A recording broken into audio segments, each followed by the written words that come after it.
आपले वतन मिळवून घेणे ह्या संदेश मालिकेतला आजचा हा शेवटचा संदेश आहे. आणि आजचा विषय आहे, देवाची सर्व वचने आपल्यासाठी आता उपलब्ध आहेत. देवाचे सर्व वचने आज आपल्यासाठी आता उपलब्ध आहेत. आणि आज आपण पाहणार आहोत की आपलं जे वतन आहे, प्रभू येशू ख्रिस्ताने जे आपल्यासाठी उपलब्ध करून दिलं, ते किती मोठं आहे, ते केवढं आहे. कालच्या संदेशात आपण पाहिलं की आपलं वतन हे लेखी स्वरूपात देवाच्या वचनात आहे. कागदावर आपल्याला ते देण्यात आलेलं आहे, परंतु विश्वासाने आपल्याला ते प्राप्त करायचं असतं. आणि आज आपण पाहू की हे जे वचनं म्हणजे हे जे वतन आहे ते किती मोठं आहे, केवढं आहे.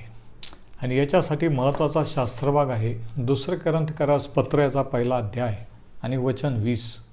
2 कोरिंथ 1 आणि 20 मध्ये असं लिहिलेलं आहे, देववचने किती असोत त्यामध्ये म्हणजे ख्रिस्तामध्ये होय हे आहे. ह्यामुळे आमच्या हातून देवाचे गौरव व्हावे म्हणून त्याच्याद्वारे आमेन हेही आहे. आता बघा, या वचनात असं लिहिलेलं आहे की किती देवाचे वचनं असले तरी सर्व ते होय असे आहेत, नाही. त्या वचनाकडे बघा. याच्यामध्ये महत्त्वाचे 2 मुद्दे आहेत की देवाचे सर्व वचने बहुतेक किंवा काही नाही, तर देवाचे सर्व वचनं आज आपल्यासाठी उपलब्ध आहेत. आज ते आपल्यासाठी आहेत आणि ते आपलं खरं वतन आहे. दुसरा पॉईंट असा की हे देवाचे सर्व अभिवचने किंवा देवाचे हे वचनं हे आपल्यासाठी हो आहेत, नाही. होय आणि आमेन आहेत असं सांगितलेलं आहे. आणि हे सध्याच्या काळासाठी आहे. असतील किंवा होते असं नाही, तर सध्या म्हणजे भूतकाळात नाही, भविष्यकाळात नाही, तर आत्ता. काही लोकांना असं वाटतं की चमत्कार होऊन गेले, ते शिष्य करीत होते त्यांच्या काळात, पहिल्या शतकात होत होते, आज होत नाहीत. आणि काहींचा असा विश्वास आहे की आपल्याला सर्व आशीर्वाद हे स्वर्गात गेल्यावर प्रभू येशू ख्रिस्ताचं राज्य आल्यावर मिळतील. परंतु शास्त्र तसं शिकवत नाही. आणि ते असं म्हणतात की आत्ता सध्या आपण दुःख सोसायचं आहे, सर्व अडचणींना तोंड द्यायचं आहे आणि एक दिवशी सर्व प्रॉब्लेम सॉल्व्ह होतील. पण शास्त्र असं शिकवत नाही. पवित्र शास्त्र असं शिकवतं, हे वचन असं सांगतं की सर्व देवाचे वचनं हे सध्या आपल्यासाठी होय आणि आमेन हे आहेत. होते असं नाही, असतील असं नाही, तर आहेत. म्हणून आहेत हा शब्द अंडरलाईन करा. आणि हे किती महत्त्वाचं आहे नाही का. म्हणजे देवाने जे वचन आपल्यासाठी उपलब्ध करून दिलेलं आहे, ज्या वचनामध्ये जे वचनं दिलेली आहेत, ते आत्ता आपण उपभोगावेत, आत्ता आपल्याला अनुभवात यावेत, ही देवाची इच्छा आहे. आणि ते सर्व वचनं ख्रिस्तामध्ये आमेन आणि होय असे आहेत. आता यापूर्वी मी आपल्याला सांगितलं की एकच स्रोत आहे आशीर्वाद मिळवण्याचा, तो म्हणजे देव. आणि एकच माध्यम आहे की ज्याच्याद्वारे देवाचे आशीर्वाद आपल्याला मिळतात, आणि ते माध्यम आहे प्रभू येशू ख्रिस्त. ख्रिस्ताशिवाय देवाचे आशीर्वाद कोणालाही उपलब्ध होऊ शकत नाही. आणि म्हणून देवाचे आशीर्वाद मिळवण्याचं एकच माध्यम आहे, ते म्हणजे प्रभू येशू ख्रिस्त. कोणत्याही रीतीने आपल्याला आपलं वतन किंवा देवाचे आशीर्वाद हे मिळू शकत नाहीत. ते देवापासून आहेत आणि ख्रिस्ताच्या द्वारे आहेत. हे महत्त्वाचं आहे, हे ध्यानात ठेवा. आणि हे सर्व हो आहेत. म्हणजे देव असं म्हणत नाही की मी आता हे वचन दिलेलं आहे, परंतु ते आजच्यासाठी नाही किंवा नंतर मी ते करेन. देव आपलं मन बदलत नाही. तो असं म्हणत नाही की मी असं करीन, आणि मग जेव्हा आपण म्हणतो की तू असं कर, तेव्हा तो असं म्हणत नाही की मी ते करणार नाही किंवा मी तसं बोललेलो नाही.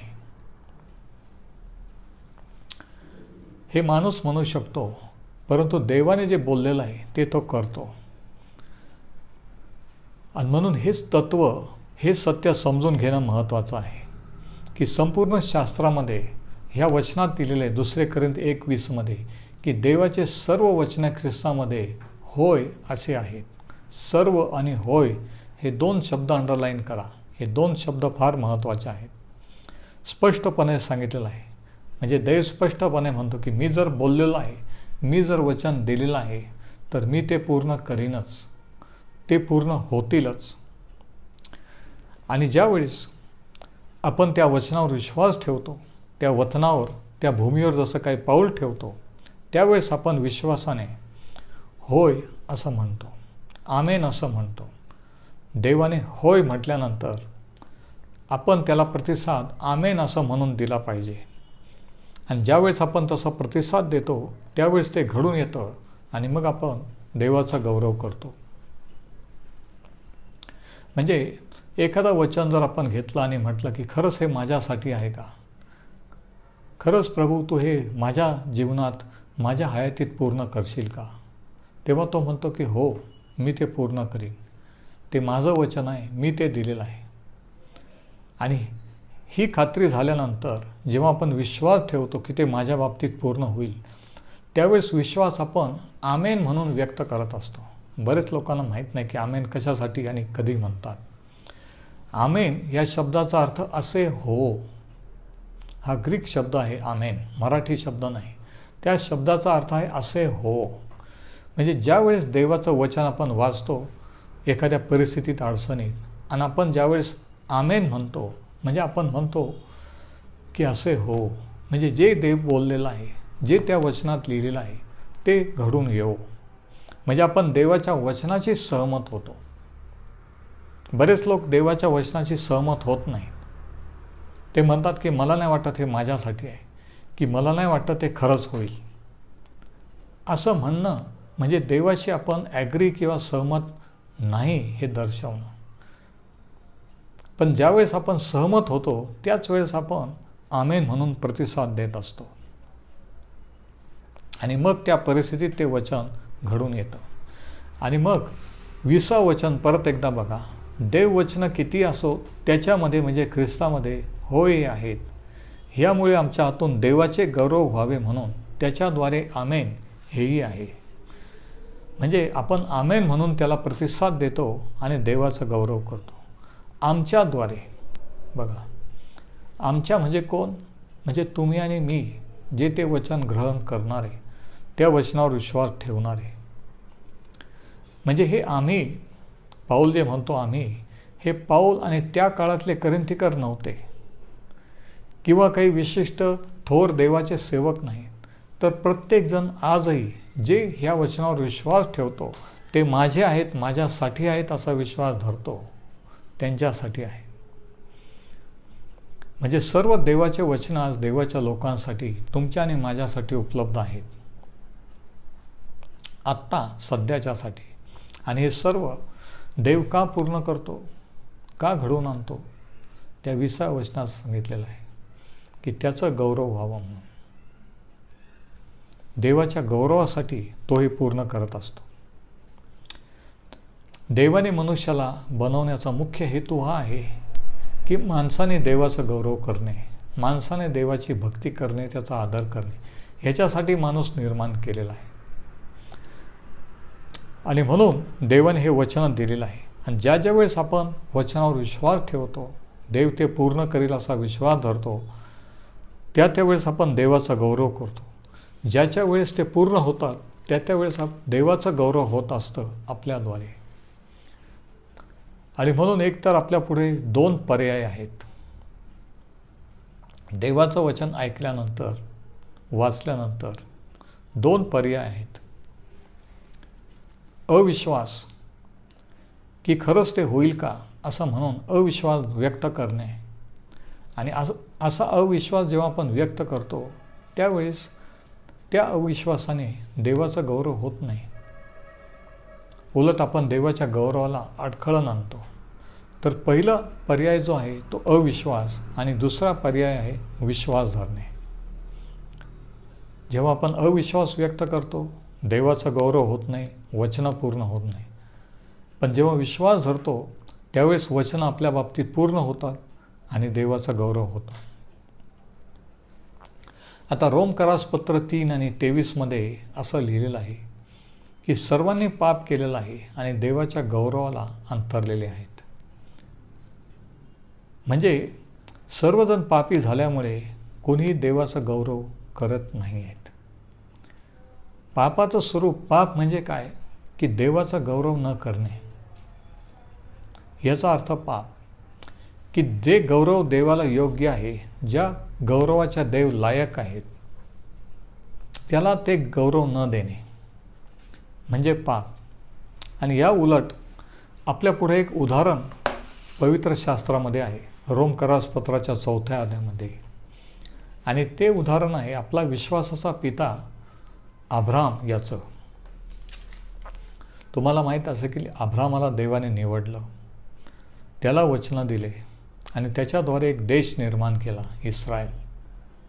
आणि त्याच्याद्वारे सर्व शास्त्र संदेष्टे दिले आणि त्या इस्रायल लोकांच्या द्वारे देवाचा पुत्र त्यांच्याकडे जगात पाठवला, त्यांच्यापुरता त्यांच्यासाठीच नाही तर सर्व जगांच्या पापासाठी.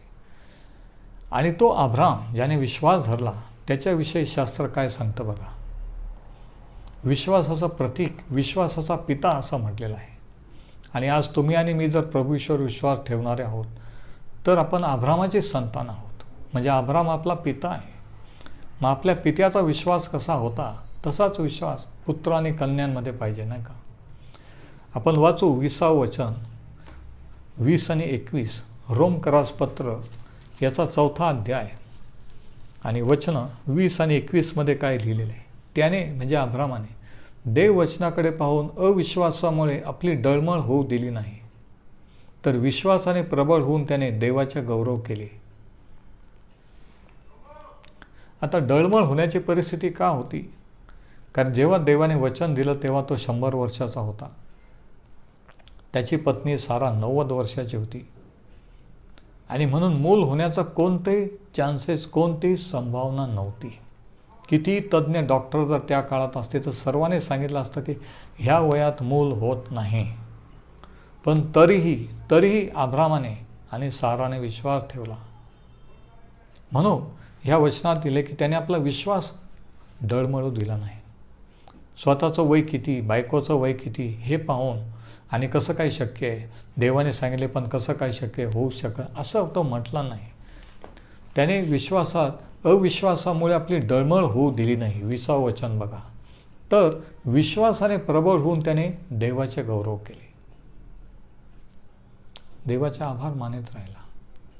जेव्हा मनात शंका आली, आभार मानित राहा की प्रभू हे तुझं वचन आहे, तू खोटं बोलत नाही, तू बोललेलं म्हणजे ते करणारच, ते होणारच. वय किती हो, कोणी काही म्हणो, आम्हाला काही वाटो. आणि मग 21वे वचन बघा. आपण दिलेले वचन पूर्ण करायला तो समर्थ आहे असा त्याचा पूर्ण निश्चय होता. म्हणजे काय की देवाने जे वचन दिलं ते पूर्ण करायला तो समर्थ आहे. तो देव आहे, माणूस नाही. आणि तो दिलेलं वचन पूर्ण करू शकतो कोणत्याही परिस्थितीत, ह्याची त्याची खात्री झाली होती. या ठिकाणी ह्या शास्त्र भागात मराठी शब्द आहे निश्चय, पण मूळ शब्द आहे खात्री. म्हणजे त्याची पूर्ण खात्री झालेली होती की देव जे बोलतो ते करतोच, करणारच. किती विशेष आहे. आज तुमची खात्री अशी झालेली आहे का? बरेच विश्वासणारे आज डगमगत आहेत. बरेच जण म्हणतात की नाही पण तुम्हाला माहीत नाही, आमची परिस्थिती अशी आहे, नाही पण ते तसं आहे. पण या ठिकाणी आपण वाचतो की अब्रामाची खात्री झालेली होती की देवाने जे वचन दिलं ते तो पूर्ण करणारच. आणि म्हणून अशी खात्री होणं आवश्यक असतं विश्वास धरल्यानंतर. आणि खात्री अशी झाली होती की ते देव जे दिलेले वचन आहे ते पूर्ण करतो. आणि म्हणून अब्राम विश्वासात डगमगला नाही, संशयात डगमगला नाही, तर त्याने देवाला हो आणि आमेन असं म्हटलं आणि ते घडून आलं. म्हणजे देवाच्या वचनावर विश्वास ठेवणं म्हणजे अविश्वास न येऊ देणे, संशय न येऊ देणे, संशयामुळे न डगमगणे, परिस्थितीकडे पाहून न डगमगणे. कारण अविश्वास देवाचा गौरव करीत नाही, संशयाने देवाचा गौरव होत नाही, विश्वास धरल्याने देवाचा गौरव होतो. 2 कोरिंथ 1 आणि 20 असं लिहिलेलं आहे की सर्व देवाचे वचने हे आपल्यासाठी होय असे आहेत. म्हणजे एकही वचन असं नाही की काय माहीत देव करतो की नाही, काय माहीत माझ्या बाबतीत होईल की नाही. शास्त्रात स्पष्टपणे सांगितले, पाहिजे असेल तर तुम्ही तो होय हा शब्द आणि सर्व हा शब्द अंडरलाईन करा. म्हणजे ज्या वेळेस तुमच्या मनात संशय येईल, तुम्हाला खात्री होईल की हे तुमच्यासाठी पण आहे. ते सर्व वचनं देवाने आपल्यासाठी दिलेली आहे आणि ते सर्व वचनं हो आहेत. नाही. कोणीतरी असं म्हटलेलं आहे, ज्यांनी हे वचनं मोजले आणि कोणीतरी हे वचनं मोजले शास्त्रातले आणि असं आढळून आलं की 8,000 वचनं देवाने त्याच्या लोकांना आपल्याला दिलेली आहेत. 8,000. म्हणजे विचार करा. आणि हे सर्व 8,000 ह्या वचनाप्रमाणे होय असे आहेत. एकदाही देव म्हणत नाही की हे वचनं हो आहेत आणि बाकीचे नाही आहेत. सर्व वचन आपल्यासाठी होय आहेत. ज्या वेळेस आपल्याला ज्या परिस्थितीत त्याची गरज असते, प्रत्येक परिस्थितीत अडचणीत देवाने वचन दिलेलं आहे. फक्त आपल्याला ते शोधून त्या परिस्थितीत लागू करून त्या परिस्थितीत त्या वचनावर विश्वास ठेवायचा आहे. विश्वासाने त्या भूमीवर जसं काही पाऊल ठेवायचं आहे आणि ते मिळवून घ्यायचं आहे. म्हणजे थोडक्यात असं 2 कोरिंथी 1:20 प्रमाणे की प्रत्येक परिस्थितीत प्रत्येक गरज पुरवण्यासाठी देवाने माझ्यासाठी वचन दिलेलं आहे. जर तुम्ही माझ्या मागे म्हणाल तर बरं होईल. प्रत्येक परिस्थितीसाठी प्रत्येक अडचणीसाठी देवाने माझ्यासाठी वचन दिलेलं आहे. आणि मग हे विसरू नका की वचन पूर्ण का देव करतो, त्याचा गौरव व्हावा म्हणून. फक्त आपण बरं व्हावं, आपली गरज पुरावं एवढंच नाही, तर पुरवल्यानंतर बरं झाल्यानंतर मिळाल्यानंतर आपण त्याचा गौरव करावं, देवाचा गौरव व्हावं, हा देवाचा उद्देश असतो. आणि म्हणून ते दिलेले वचन तो पूर्ण करतोच. कारण देवाला स्वतःचा गौरव करून घ्यायचा आहे. हे लक्षात घ्या. आपल्याला फक्त आपल्या अडचणी आपल्या गरजा पूर्ण करण्याचं पडलेलं असतं, पण देवाची इच्छा आहे की त्याचा गौरव आपल्याद्वारे व्हावं. आणि ते कसं होतं? जेव्हा आपण विश्वास ठेवतो आणि जेव्हा ते वचन घडून येतं त्यावेळेस देवाचा गौरव होतो. आता आणखी एक महत्त्वाचा मुद्दा असा की जे बरेच विश्वासणारे ज्यांना माहीत नाही, बरेच देवाचे लोक दुर्लक्ष करतात की बहुतेक देवाचे जे वचन आहेत, अभिवचन आहे शास्त्रामध्ये, त्या अटींवर अवलंबून आहेत.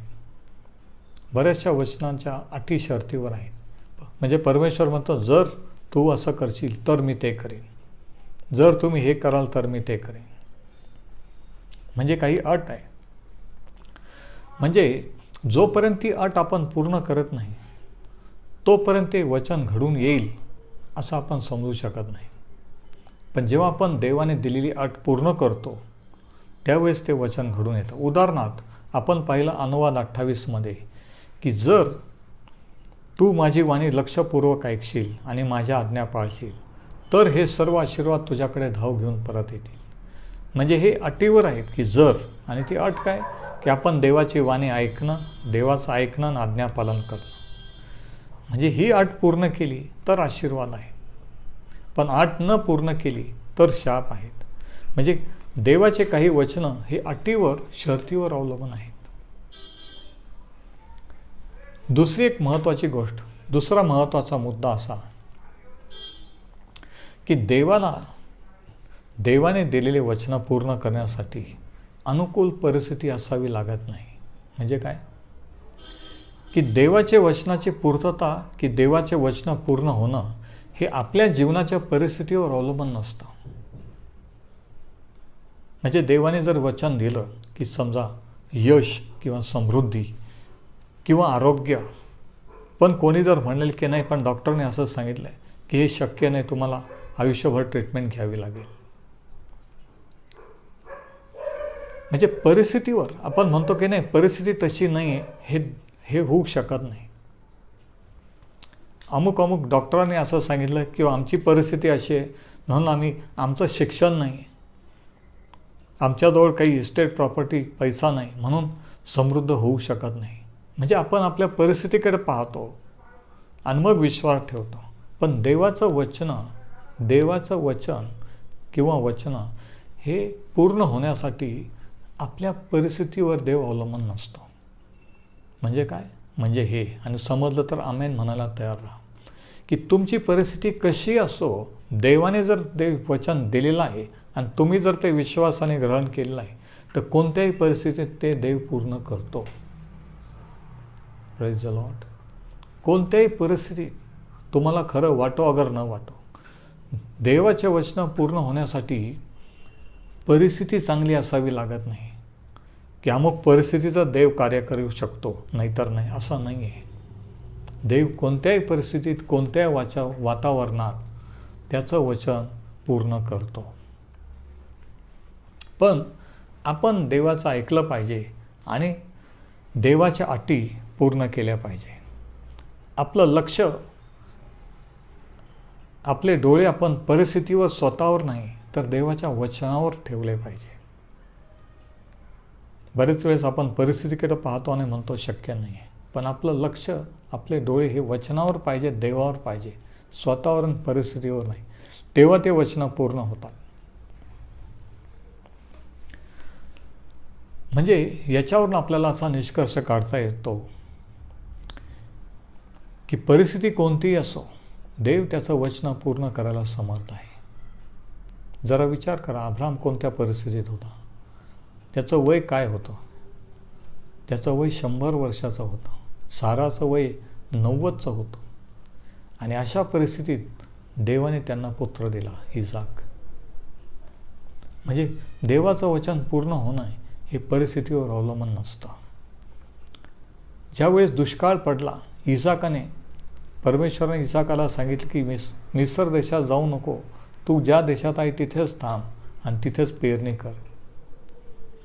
आणि तुम्हाला माहिती आहे दुष्काळात कोणी पेरणी करतं का? पण देवाने सांगितलं म्हणून त्याने दुष्काळी परिस्थितीत त्याच देशात पेरणी केली आणि शास्त्र सांगतं की त्याला 100 पट पीक मिळाले. का? त्याने परिस्थिती पाहिली नाही. दुष्काळ आहे, दुष्काळात कोणी पेरणी करतं का? कसं काय उगवणार? असं तो म्हटला नाही. त्याने हा विश्वास धरला, देवाचं वचन देवाने सांगितलं कर, त्याने त्याप्रमाणे केलं आणि त्याला त्याचं प्रतिफळ मिळालं. म्हणजे देवाचे वचन परिस्थितीवर अवलंबून असतात.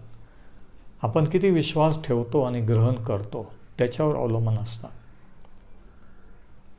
आणि ज्यावेळेस आपण पूर्णपणे विश्वास ठेवतो त्यावेळेस ते घडून येतात. आणि बरेच वेळेस आपण परिस्थितीकडे पाहिल्यामुळे आपल्याला आपलं वतन मिळू शकत नाही, पूर्ण आशीर्वादात आपण चालत नाही. आणखी एक प्रश्न असा आहे की ज्यावेळेस देवाने अब्रामाला 100व्या वर्षी त्याचा पुत्र दिला, त्यावेळेस देवाने अब्रामाची 99 वर्ष वाट का पाहिली? इतकं वय होईपर्यंत देव का थांबला त्याचं वचन पूर्ण करेपर्यंत? इतकी परिस्थिती आटोक्याच्या बाहेर, इतकं वय त्या दोघांचं का होऊ दिलं? इतकी अशक्य परिस्थिती का होऊ दिली? आणि मला वाटतं की याचे 2 कारणं आहेत. पहिलं कारण असं की अब्रामाचा जो स्वतःवर विश्वास होता तो पूर्णपणे त्याच्यातून रिकामा होईपर्यंत. म्हणून पहिलं कारण हे की जोपर्यंत आपल्याला आत्मविश्वास असतो की मी करू शकतो, मला देवाची गरज नाही, मला कोणाची गरज नाही, ते जोपर्यंत आपण रिकामा होत नाही आपल्यातून जोपर्यंत आपण असं म्हणत नाही की नाही मी करू शकत नाही, कोणीच करू शकत नाही, काहीच होऊ शकत नाही, देवाने केलं तरच होईल, ह्या पॉईंटला जेव्हा आपण येतो त्यावेळेस देव ते करत असतो.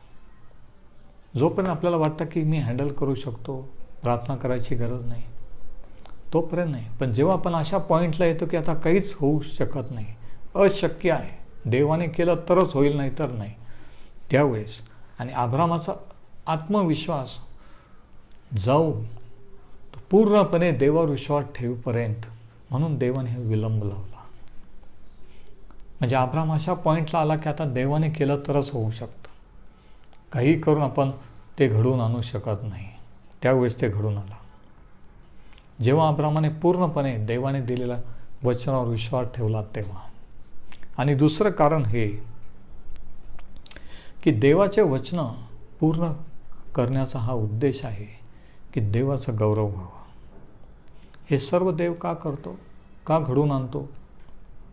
आपल्या बाबतीत विश्वास ठेवणाऱ्या लोकांच्या बाबतीत, की आपल्याद्वारे देवाचं गौरव व्हावं. म्हणजे वचनाची पूर्तता, वचनं पूर्ण होण्याचा उद्देश आहे देवाचं गौरव, माणसाचं नाही, आपलं नाही. तर देवाला आपण क्रेडिट द्यावं. माझ्यामुळं झालं, मी केलं म्हणून झालं असं नाही. तर हे देवाने केलेलं आहे, याच्यात माझा काही हात नाही, याच्यात कोणाचाही हात नाही. तर देवाचा हात आहे. म्हणजे श्रेय किंवा क्रेडिट हे देवाला जावं.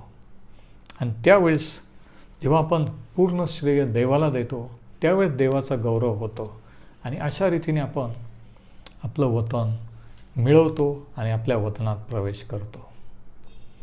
आणि इथे आज ही संदेश मालिका संपलेली आहे, आपलं वतन मिळवून घेणे. परमेश्वर हे वचन आशीर्वादित करो.